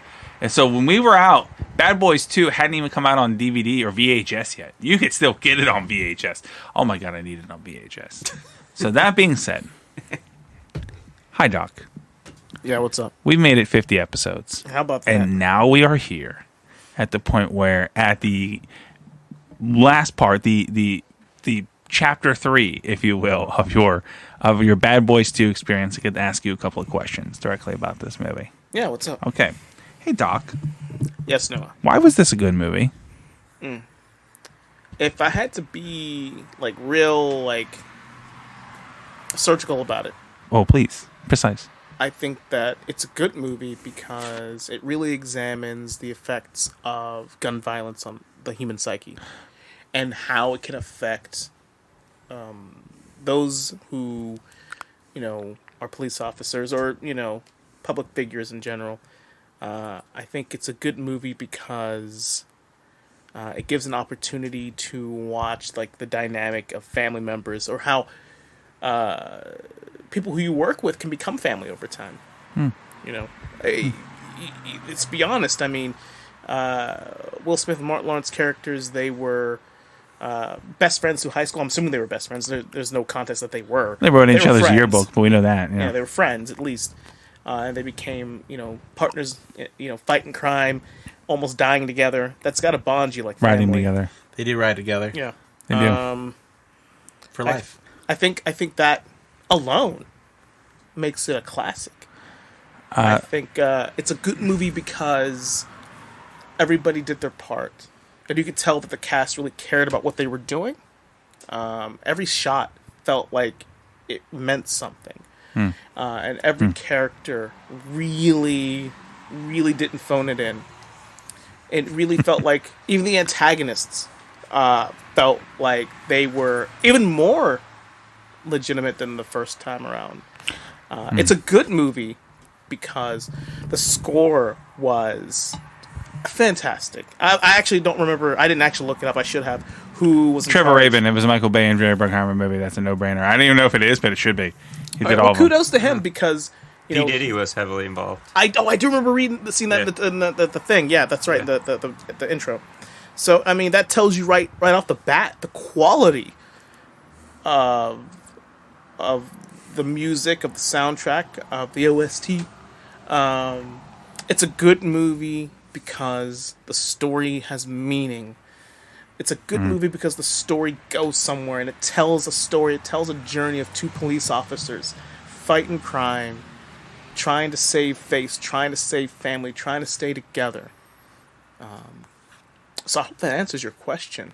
It does. I have another couple questions. This should be softball compared to that. Yeah. The awesome Yeah. answer you just gave me. Yeah. Would you name some other movies that this movie is better than? But this particular film This is better particular than? film is better than. Boy.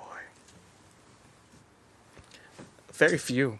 Very few. I mean, let's be real here. I mean, we all watched the same film. We did. We did.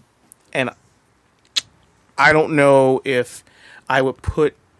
Listen, Beverly Hills Cop 1, 2, not in the same league. 48 Hours, another 48 Hours, not in the same league. Let's be real. I saw Die Hard 1 and 2, not in the same league. Bad Boys 2 transcends action films. Because Mike Bay...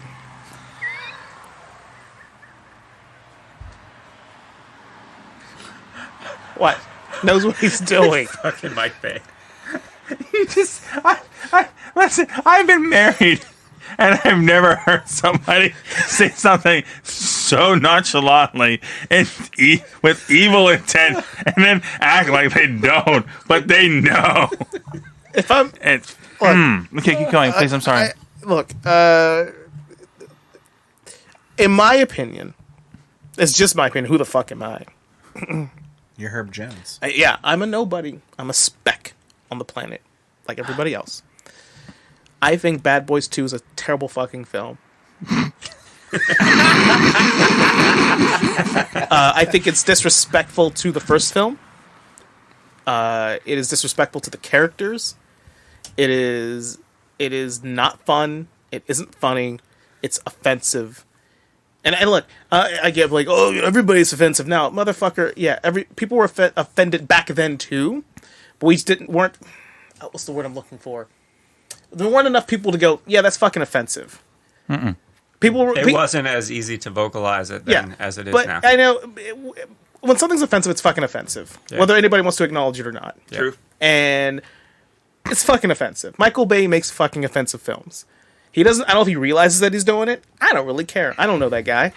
I'm never gonna know that guy. But he doesn't make great films, in my opinion. I hope one day, Herb. No, you don't. I hope one day. You're just walking down the street. It's early in the morning. You think to yourself, yeah, I'm a little tired here. Could probably go use a little pick-me-up. Walk into a coffee shop, standing in line. You know, I don't know what you're going to order. Honestly, I don't even know if you drink coffee. I do. Of course I drink coffee. Well, I don't drink coffee, so I don't know if you... I don't know if you it's weird. We've actually covered this on several episodes. Multiple times. Yeah, well... Here's what I know about it. You're the kind of douchebag that says espresso. Espresso with an X. There is no S. It's espresso. Thank you. Damn right. Only fucking idiots say espresso. So maybe you're in line. Herb calling out half of America. You're gonna get an espresso. You motherfucker. Maybe you're a little hungry, so there's some biscotti there. You know, it looks pretty good and everything. And you know, there's a guy in front of you, and he's got a bob haircut. Yeah, and right before he's in a hurry, you know. Right before he gets out of the line, you go up to get your order, Jones, and they're like, no charge. This guy paid for you. And as you go to look to say thank you to the individual who bought you your biscotti and paid for your coffee and everything, you look and he just looks over his shoulder just for a moment to glimpse at you. And it's Michael Bay. It's Mike Bay to you. No, it's Michael. And you're going to realize... Yeah, not such a bad guy after all. I feel like at least, and the listeners can maybe back me up on this. I think at least 40 plus minutes ago I said, in fact, I'm sure he's a real nice guy. I don't know. I'm never gonna know. But professionally, that day, Jones. In that moment, you'll know. In all seriousness, do I believe that Bad Boys 2 is a film about police officers? Absolutely. 100%. And it's one of the best movies about police officers because it's a police officer in almost every scene. But do I think it's a good one? Hell no. But he's in a swimming pool in his backyard. Don't get me started about that shit. Pulls the pool. Look, and the water all goes out. That's another example of them cutting Martin Lawrence out and going, nah, man, you're a pussy. Yeah. You're just a fucking joke. Just send him out to sea. Golly. Doc, 2 times. I'm glad that you were finally able, after 50 episodes, to come to terms. And there's no chance that I'm going to use some of the earlier audio you gave me where you repeatedly say it's a good movie for my own personal uses. It's a terribly good film. Okay. It's awful. But I have really, before we send this thing home, I have one last question to ask you. Mm-hmm. So I know Dave just gave you a hypothetical. So I'd like to give you a hypothetical here. So you're walking down the street. You could be hungry. You could be looking for a coffee and an espresso. But really... you're saying it wrong. No, it's an espresso. Dave, shut up in the middle of a thing. And then you're walking down the road. It's dark. It's nighttime. Maybe it's sunset. Yeah, it's sunset. Like golden everything. Hour. The golden hour. And you feel something sharp against your back. It's a guy. He's got a knife, Doc. You don't know what he's going to do. And he says, go inside. And so he sends you into a room. The door shuts behind you. And then a single light bulb turns on. And you're in a corridor. And you look there. And then on one side of the corridor is the movie Bad Boys 2. Extended edition. Complete with deleted scenes. And director's commentary from one Mike Bay. That's door number 1. And door number 2. There, quivering, is the Sega channel. It fucking wants it. It's been waiting for so long. It's been waiting for so long that it's dried up and gotten moist again, and now it's like a grilled cheese down there, just pulling apart. It's milky. It's real milky. So my question is, as you said, that you would never, ever watch Bad Boys 2 again. And there's no chance that I've been waiting for 50 episodes to pigeonhole you into this corner. You have two options. You either watch Bad Boys 2 again, the extended edition with Mike Bay commentary about all of its action sequences, or you fuck the milky Sega channel and you fill it up. You fill it up like you just got a new car and you've used all your fuel perks and then top it right off. What do you choose? Bad Boys 2 or Sega channel penetration? The floor is yours. Well, I hate to disappoint you with my response because it goes totally without saying that I would 110% absolutely just watch the fucking movie again. No, come on! What the fuck? I waited 50 episodes to paint you in that corner, and you would still not. How dare you? All right, everyone, stop. Stop. If you're driving your car, listen to this right now. I want you to literally pull over the road and put your hazard lights on, and if there's any liability involved in that, we do not accept it. But I want to just, how fucking dare you?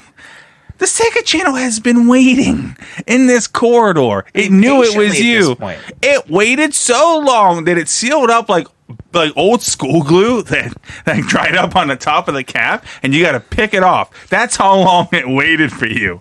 And you still, despite saying that you would never watch that movie again, still to this day will not fuck the Sega channel. Do you have no shame?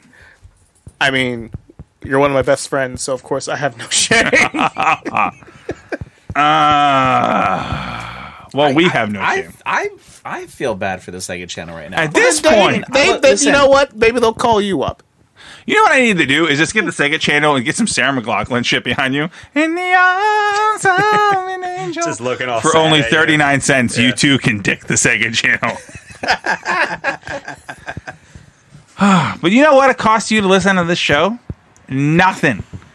And we're going to keep going. Guys, we've hit 50. Yep. Our next milestone is hitting a 1-year anniversary. Yes, which, if you were paying attention, we should be 2 episodes away. But we put way too much shitty content out for that to not be the case. Halloween Havoc 27 is about to get dropped with this episode, everybody. We're still watching Halloween Havoc, still to this day. Well, we got a lot going on, guys. We got a lot going on. We have some interesting things coming up. I don't want to say exactly what it is because we're not sure of the order that we're going to air it in. We're still figuring that out at this point. But we got some really fun stuff coming up this summer. I think we already were serious earlier and thinking about everyone for being along with us on the ride. But you know what? I'm going to go ahead and I'm going to say I'm taking back everything I said. You're fucking lucky to listen to this show. You're lucky that we fucking pull our balls out. Because here's the thing. You'll never be able to know if we don't. Just pull our nuts out. Nope, no shaft. Just nuts. And record this every single Tuesday without pre-recording anything. Just for you.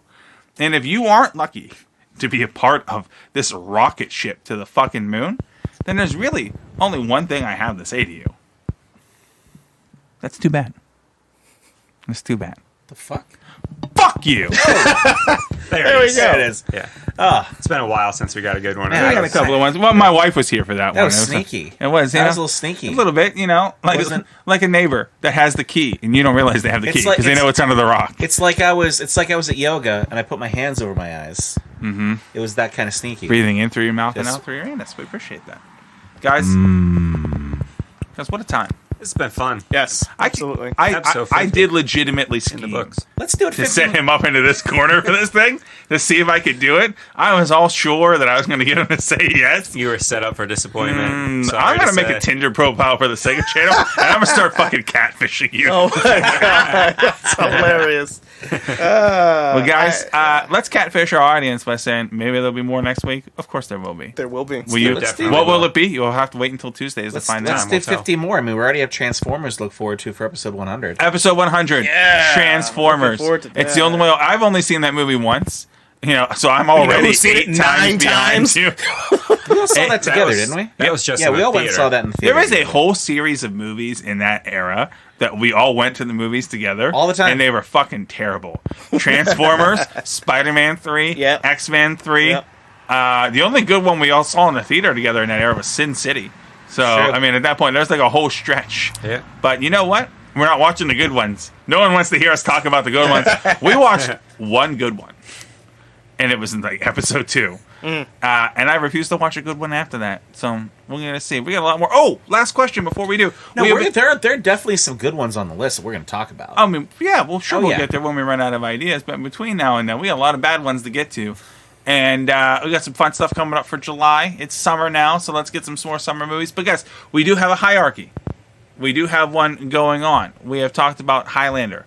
We've talked about, what was the other movie that we reviewed besides Bloodsport? Bloodsport. And now Bad Boys 2 has joined our action movie lexicon that is not a Christmas movie that we've statistically defined it. So, we have previously said, so does Bad Boys 2, has it topped anybody's list as the number one action movie that we've reviewed so far in this movie?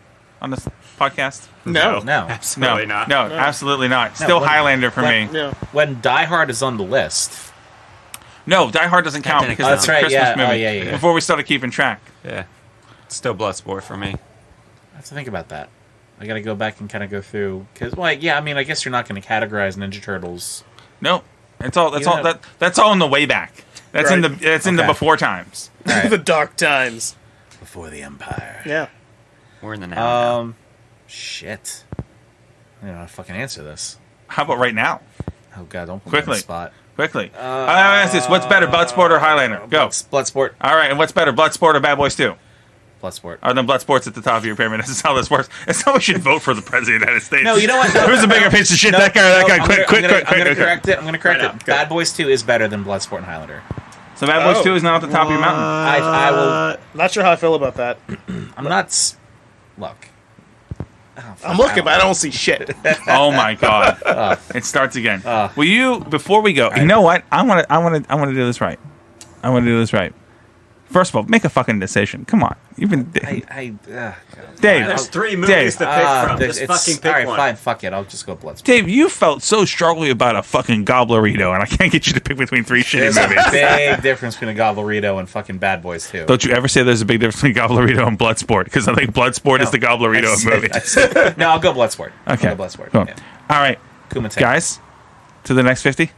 Yes. 50. The next 50. Normally I would say nothing good in a weird way, but could you do me a favor, just so in case he hasn't heard it all the way through, could you lean in real close to the mic and say,